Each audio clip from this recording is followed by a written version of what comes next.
go to the counties and get the testimonies of the people on ground as to how much they have benefited from this particular kit. Thank you so much, and I also want to say thank you for inviting us to this debate as young people, because eventually some of these changes that are happening in this nation, we as the young people will either be the biggest beneficiaries or the most disadvantaged people about it. When we talk, when you ask me about am I a direct beneficiary of NG-CDF, I come from a constituency in Nyandarua County that is called Ndaragwa constituency, a constituency that until today we are still struggling with electricity.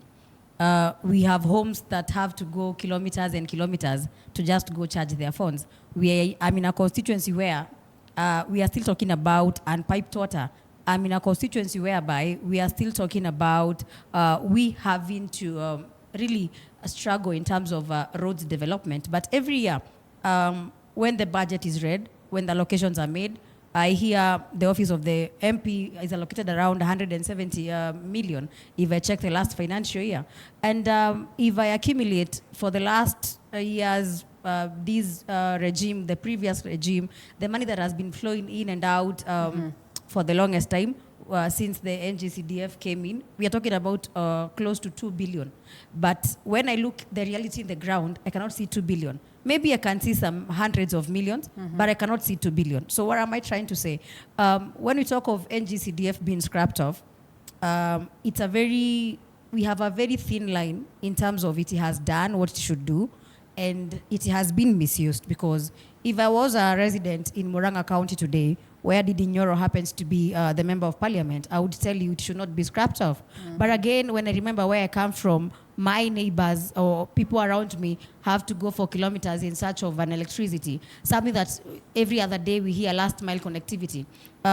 Where I come from, and sometimes I hear people talk about bursary allocation being more a political activity than a need activity. When I talk of a political activity than a need activity, I mean, when bursary allocations are being done by politicians, chances are that if you don't sing the song of the politician involved, you will not be part of it, because the fund is very small, and despite it being allocated in the NG-CDF Act to be a certain percentage, many are the times that we see, a well-done doom tent, music, DJ, and MC in an NG-CDF bursary allocation event. And those people are not there for free.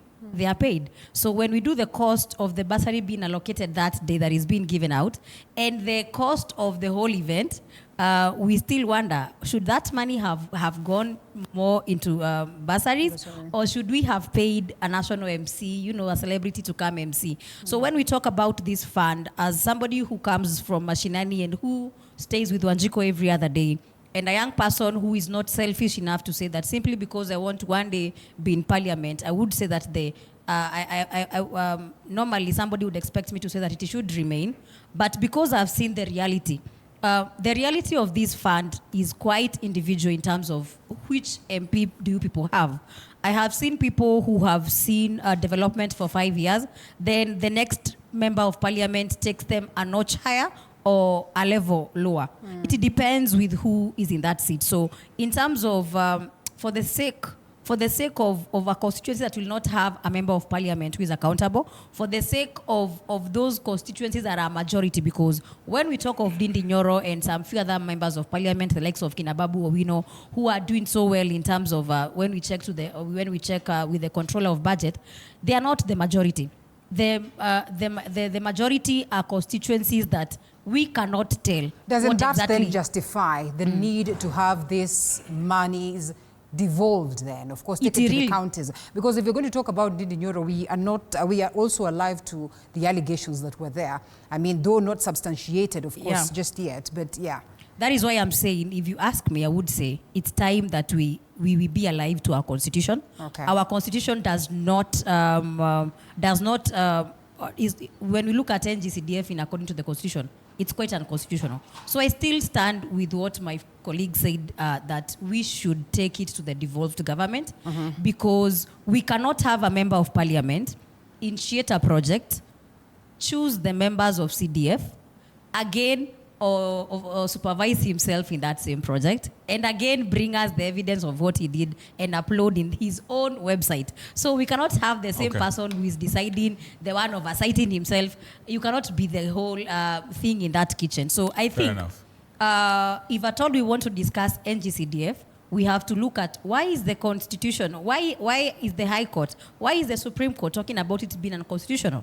Which is the exact question that we are asking. Because if you tell me that we will create another oversight over the MPs in NG-CDF, you are going to tell us about an increased wage bill. Because when we talk of governors, we have senators who oversight them when they allocated funds. But who oversights the MPs? Who is national government that oversights the MPs? We really don't have. It's them oversighting themselves. So for a long time, we've been having national government members who have no choice but to sing the song of the president, or else the president and the executive can decide to politically oversight you and bring you on TVs with a lot of scandals. Politically oversight you. Mulamba